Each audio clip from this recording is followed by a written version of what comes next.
꿈을 이용하는 목마. 여성의 모습을 취하여 남자들을 유혹해 전기를 빼앗는 악마.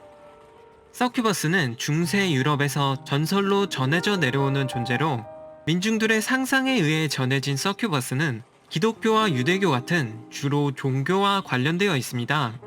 종교에서 등장하는 최초의 서큐버스. 릴리트는 기독교의 구약 성서에서부터 등장하는데요. 이때는 단순히 올빼미, 밤짐승이라 말하며 여성인 귀신인 정도로만 묘사되었지만, 후에 유대교의 경전에서부터 본격적으로 등장하게 됩니다. 온갖 동물들이 뛰놀며 보기 좋고 맛있는 열매가 열리는 곳, 낙원이라 불리는 에덴 동산에 살고 있던 아담은 신이 흙으로 빚어서 만든 최초의 인간입니다. 그곳에는 역시나 흙으로 빚어져 만들어진 최초의 여성, 이브가 아닌 릴리트가 그의 아내로 살고 있었는데요. 낙원에서 살며 모든 것이 풍족했지만 그들에게는 한 가지 성적인 문제가 있었습니다. 아담과 릴리트는 부부 관계를 맺었는데, 이는 항상 아담이 상위 체위인 그가 원하는 자세로만 이루어졌고, 릴리트는 자신도 흙으로 만들어진 대등한 존재인데 자신만 항상 눕는 자세인 것에 대해 불만을 느끼게 됩니다. 릴리트는 이를 아담에게 전했지만 아담은 그녀의 말을 들어주지 않으며 복종하기를 바랬고, 끝까지 변하지 않는 아담의 모습에 릴리트는 결국 에덴 동산을 나가게 됩니다. 이렇게 낙원에서 나가게 된 릴리트였지만 그곳에서 그녀가 통쾌해야 할 만한 소식이 들려오게 되는데요. 바로 아담이 에덴 동산에서 추방당했다는 소식이었습니다. 릴리트가 에덴 동산을 나간 이후 아담은 그의 갈비뼈를 사용해 새로 만들어진 여성 이브와 같이 살면서 릴리트와는 다르게 별탈 없이 지내고 있었습니다.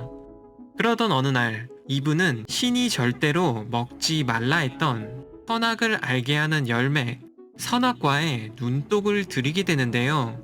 결국 그녀는 선악과를 따서 먹어버리게 됩니다. 그리고 마음씨가 고왔던 이브는 아담에게도 이 선악과를 나누어 주었고, 그렇게 둘은 사이좋게 금기를 범하게 되었죠. 이에 신은 약속과 믿음을 저버린 인간들에게 분노하며 그들을 에덴 동산에서 추방시켜버리고, 여성에게는 출산 시 극심한 고통이, 남성에게는 직접 먹을 것을 구해야 하는 노동이 주어집니다. 그런데 이때 이브가 선악과를 먹도록 꼬신 뱀이 있었는데요. 이 뱀이 최고의 천사 중 하나인 사마엘이었습니다. 사마엘은 에덴 동산에 선악과를 맺게 하는 나무를 심고 이 열매를 인간들에게 먹여 죄인으로 만들었기에 벌로써 신에게 저주를 받아 타락하게 되는데요. 그렇게 그는 대천사에서 대악마가 되어버리고 그 악마와 관계를 맺게 되는 것이 바로 릴리트였습니다.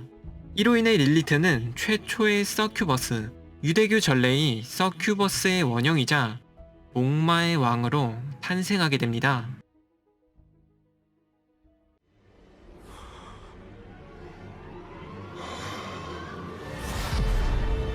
Lilith.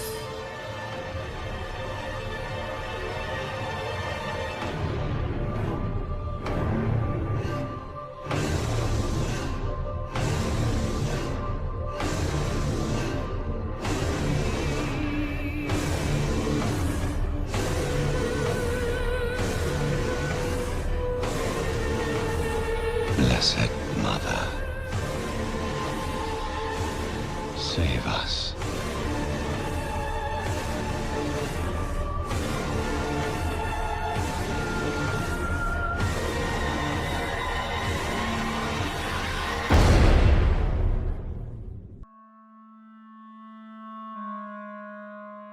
하지만 릴리트의 이야기와는 별도로 서큐버스가 퍼지게 된 계기는 전혀 다른데요.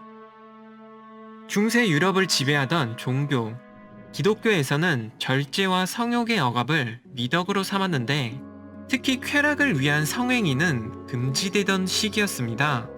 그러다 보니 성직자나 수도사들도 억누르기 힘들었던 본능인 몽정을 하게 되었고, 곤란했던 이들은 야한 꿈을 꾸게 하여 인간의 정기를 빼앗는 악마 서큐버스의 탓으로 돌리게 됩니다. 뿐만 아니라 종교의 영향력이 컸던 시대인 만큼 민중들은 종교의 가르침을 무시할 수 없었고, 비슷한 이유로 성과 관련된 문제는 인큐버스와 서큐버스의 탓으로 돌리며 목마들은 사람들의 입에 오르내리게 되었죠. 그렇게 서큐버스는 단순히 입에서 입으로 전해지다가 서큐버스를 본격적으로 정의한 책 말레우스 말레피카룸이 등장하게 됩니다. 이 책은 수도사와 종교재판관이 작성한 악마학에 관한 편찬물로 비윤리적이고 불법적인 마녀 사냥의 절차를 권고하는 정신나간 책이었는데요. 책에서 정의된 서큐버스는 꿈속에서 남자의 정액을 갈취하고 인큐버스에게 주어 여자의 꿈속에서 이를 집어넣고 결국 악마의 자식을 잉태하는 존재로 설명되는데, 마녀들이 주로 목마들과 몸을 섞었다고 하며 마녀를 처리할 확실한 해결책으로 사형을 제안하게 됩니다. 그리고 놀랍게도 이 책을 쓴 저자들에게 교황이 마녀들을 색출할 권한을 주게 되는데요. 이로써 성직자들의 악마들 뺨치는 학살, 마녀 사냥이 이루어지게 됩니다. 그렇게 마녀로 지목된 여자 마녀뿐 아니라 남자 마녀도 불 속으로 던져넣었고, 제거된 마녀들 대부분은 50세 이상의 늙고 가난한 과부가 되거나 결혼하지 않고 혼자 사는 여성들이었습니다. 그녀들은 가난하고 무식쟁이에 그저 늙고 힘없는 여자들이었죠. 게다가 혼자 살았던 만큼 억울하게 죽었어도 항변해줄 가족조차 없었습니다. 이미 1252년 인노첸시오 4세가 종교재판에서 고문을 허락하였기 때문에 마녀로 지목된 사람들은 갖가지 고문을 당하며 결국 자백이라는 방법으로 마녀로 몰리게 됩니다. Because it is my guilt, I claim you, grievous miracle. Make my chest hurt with regret. Forge your punishment and nail it deep. Shape my guilt once again.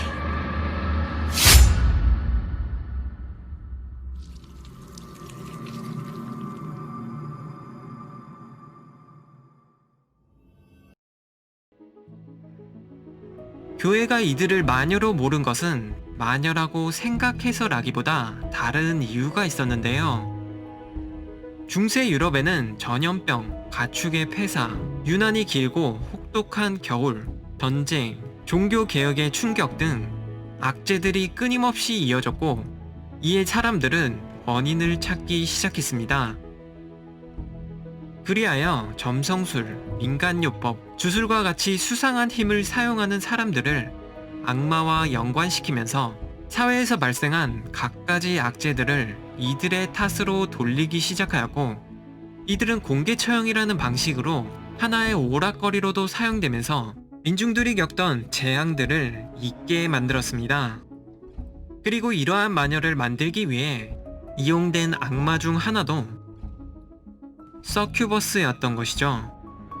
이처럼 서큐버스는 종교적인 원인으로 사람들에게 구전되고 정의되면서 무고한 사람들에게 죄를 덮어 씌우기 위해, 그리고 자신의 죄를 떠넘기기 위해 탄생하였습니다.